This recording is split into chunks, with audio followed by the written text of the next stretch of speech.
Robert Kiyosaki, America ki mai paklaba businessman amadi author amasuni. Magna business amadi financial education gi maramda lyric amadi video gi matengna mayamda khanghanli. Robert ki mapa ani lay, makoi animak tongan ba ideology lay.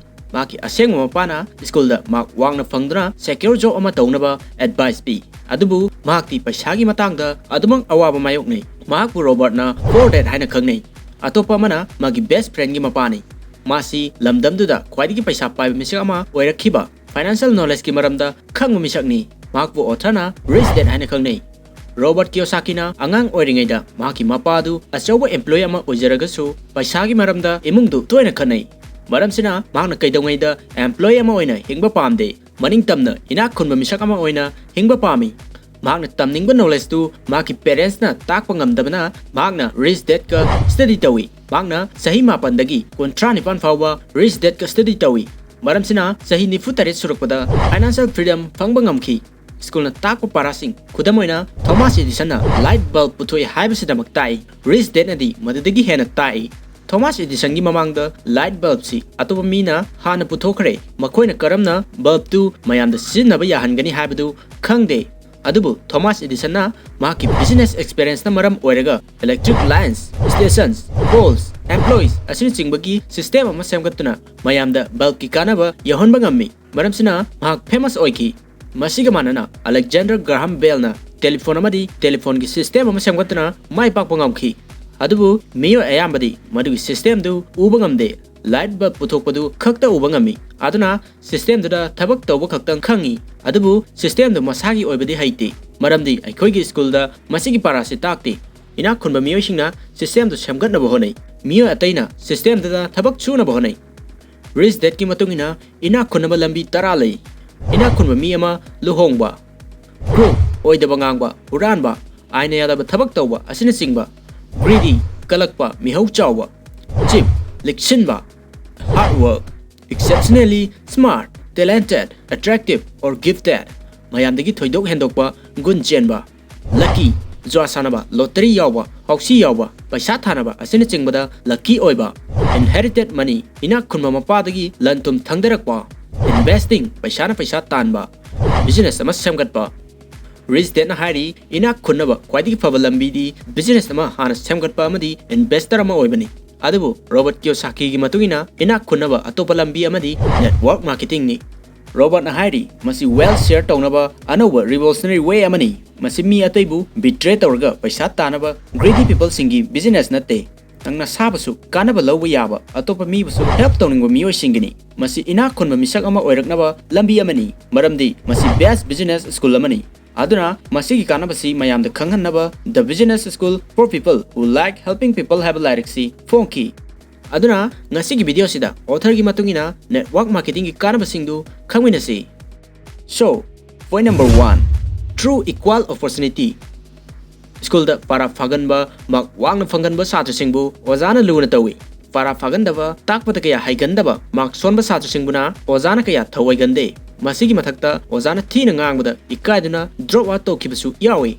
Masiga chap manana corporate world dasu mathau sonba knowledge khara watpa employee singbu takpibagi mahuta thina ngangba thabaktagi tanthokpa asina chingba tawi. Habdi traditional school amadi corporate world da chanariba trend si fail oiba miyoi singbu namthaduna khwaidigi faba miyoi khak survive tahunbani. Masigi system sibu author na minungsi yawdaba system amani hana fongdokli. Angang amana school da mark wangna fangdaba afaba job fangdabadana makoiba punsi chupa paisagi awaba lehenpham thokte. Adabu network marketing business di menungsi chawba tapna orisu thuna orisu nang nasana pamjaba mongda work to wayaba business ni. Nangi qualification kiyam wangi karam certificate paire nangi punsi du failure ama oirabara habigisu mathau tade mepung khodingma chamanaba opportunity fangi. Number 2, life changing business education. Miyo ayamana network marketing da yawning bagi maramdi makoigi compensation plan phajaba natraga makoigi product tu best oi habigani. Adubu author gi matungina network marketing yawbagi number 1 reason di makoigi education system dani makoigi compensation amadi product su munna yengadabani amadi makoigi system da nangi punsi du change ta honba yaba training amadi education system ama yawri habadu munna yengadabani. Authorna naha oringai business ki skills sing hainingbana maram oiraga business school amada MBA tawrami adubu mafamdu lairiba teacher ayama business ama makoktagi karamna hogani haiba khangde makoi ayamana entrepreneur natte employee ngaktani karamba skill na real world da business tu hingangani haiba makoi na khangde makoi ayamba chahi mangada KG karakpadagi hojik fau school system dagi handoktoba miyo singduna satra singda real world gi skill sing tangna bahona badu authorna job amagum khalli maramsina thamapan khak yauraga drop out torami Tintadana real life experience lainaba magi nylon amadi leather wallet ki worldwide business ama horami magna business tu samgatpada asoiba kya yauna maki business tu fail oirami adubu asoibaduna business ki amadi punsigi oiba experience amadi knowledge sing kudamoina attitude leadership skills communication skills people skills overcoming fear of rejection money management skills goal settings asina chingba skills sing panghaurami masina maram oiraga tungda lakpa business ta mai pakpa ngamlammi Author na hari masigumba skill sing nang nasa ki business ama hauraga nasana khangna bahona bahapsi million kya changi adubu network marketing dadi apikpa paisa kharana skill sing du line tamba phangi aduna network marketing bu author na real life business school amani haina phongdokli author na hari nang anawa thabak sing da asoiba kya bu diet lauraga try tawdragadi nangi future du improve oiba ngamloi. Number 3, friends who will pull you up not push you down. Author gi ahanba wallet business tu 1976 ta part time oina thabak tawba hawi matamduda mahak Xerox company da salesman oina full time work tawrami adubu masagi business ta matam hena mathau tarakpana maram oiraga mahak Xerox ki thabak tu toklage khalami aduna magi office ta thabak tawina makharada hairami adubu miyo singduna mabu pukning thaugat pagi mahutta mabu sing thana bahonarami magi business tu oiroi fail oini nangu makaya ama mamang du fail oikrabani nangna hojik tawriba thabak sina hena fai masida nangna kanna honaragadi nongmadi sales manager ama soidina oirakani nang ngaurabra haiduna mayamduna noknarami masigi thawdoksi author da khaktana tana aikoi ayamba da thoi mi ayamana tawnadaba thabak ama tawbagi khwaidigi waba mi kupti aigi friends singna aigi family na kari hai khini khanbasini adubu network marketing da thengnaba friends singdi nangbu khut pairaga chingkhat pigedaba nangi anawba wakhalda pungning thaugat pigedaba like minded oiba friends singni makoi singsi ayamana B amadi I quadrant ki wakhalon chenba miyo singni haibadi miyo amagi paisa lakpagi oithokpa yaba lambi mari lai masibo author na 4 quadrant hairaga khangnai E haibadi employee S self employee natraga small business B big business I investors parents ayamana masasingda employee natraga self employee oinaba insilli adubu employee natraga self employee habasidi nangna thabaktu matam khara lapthokpa matamda nangi income su lepkhini business natraga investment habasidi nangna matam khara lapthoklagasu nangi income du leptana lakani author na hari nangi punsi du success oiba pamagadi nangi job tu change tawna nataba nangi quadrant tu change tawgadabani network marketing habasi business quadrant ta challi masidi thuna paisa painaba scheme amanate matam changna nangi business tu semgat pachangi. Number 4, value of network. Author gi mapagi chahi matangda mayamna pamnaramba mayamna tawnaba thabaksi ayamana self employed natraga small business na oirami adubu 1950s ki matungda franchise haba business makalsi lakhi khudamoina McDonald KFC Vishal Mega Mart asini chingba matamda mere kharadi business tu criticize tawi hojikti franchise business si mafam khudingda leire individual business amaga franchise amaga compare toba matamda franchise tuna hena power lei khudamoina individual shopping mall amana pot ki quality helagasu Vishal Mega Mart na pot sitpa amadi popular oiba heli aduna author na hari network marketing si franchise business nataba franchise individual natraga personal franchise amani mayamna criticize tawnaragasu traditional business natraga franchise system dagi network marketing na hena grow lei author na hari achobu business sing khudamoina General Electric amadi Ford Motor Company asina chingbasi industrial s ki business ni franchise business habasina marak ki business ni network marketing business habasiti hoji oiriba information s ki business ni maramdi masidi land factory natraga employee da run tawde information da run tawi. Number 5, most important business skill.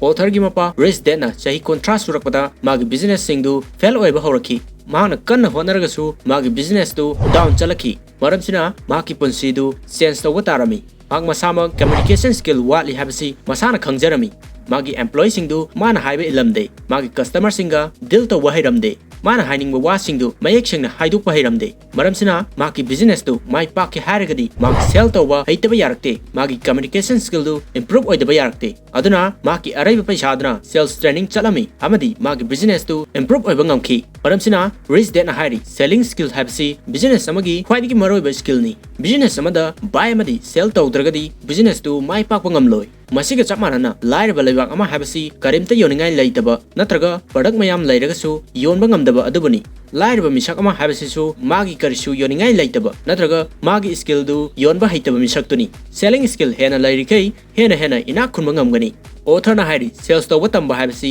nangna sagi akibadu overcome tawba amadi asoiba kya thengnarakpadu correction tawba adubuni adubu miyosingna rejection kibadagi sales tagi labna lei maramsina makoina mai pakpa ngamde adubu khangadabadi kwaidigi rejected oirba miyoidu kwaidigi mai pakpa misangni aduna business amada kwaidigi maroiba sales training si network marketing da tamba fangi author na hairi traditional sales training dadi nangna sales ki training tamba fangani adubu network marketing dadi sales training khaktanatna nangna mi atai desu sales ki maramda takpa tamgani number 6 leadership risk that na hari business skill amdadi leadership skill habsi optional nate masisu kwaidigi maroiba business skill amani kwaidigi phaba business ama habsi kwaidigi phaba product natraga service pibadu nate kwaidigi phaba leader amadi kwaidigi phaba management team leiba business tuni great leader ama habsisu mingonda law khongba aki akhang piba physically abusive oibadu nate great leader ama habsi thauna phaba ingtapa makoina ngang thorpa wadu miyamgi thamoida palhanba ngamba